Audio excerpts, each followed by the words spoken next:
महाराष्ट्राची पुरोगामी राज्य ही जी ओळख बनली आहे ती विधिमंडळानं पारित केलेल्या कायद्यांमुळे बनली आहे। महाराष्ट्राला पुरोगामी चेहरा देण्यात विधिमंडळाचं योगदान नेमकं कसं आहे ते आता आपण पाहूया। विधानमंडळ हे कायदे मंडळ सुद्धा आहे।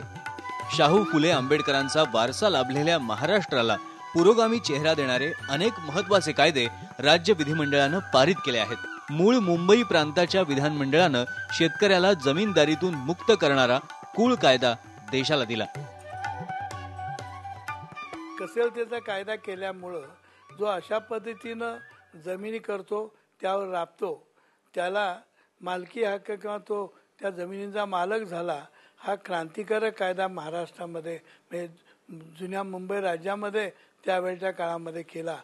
महाराष्ट्र राज्याची निर्मिती झाल्यानंतर राज्य विधिमंडळानं पहिला कायदा दूरदृष्टी ठेवूनच केला। डोक्यावरून मैला वाहून नेण्यास बंदी घालणारा कायदा हा राज्याचा पहिला कायदा व्हावा अशी इच्छा खुद्द यशवंतराव चव्हाणांचीच होती।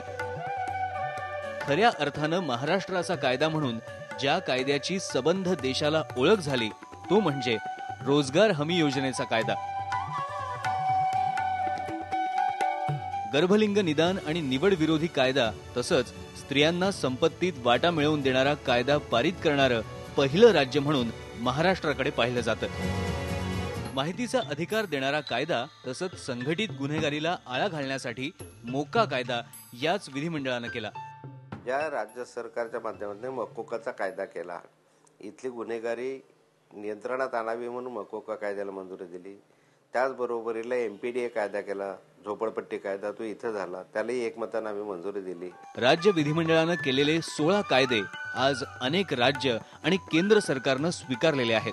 त्यामुळे महाराष्ट्राचं पुरोगामित्व देश पातळीवर सिद्ध झालंय।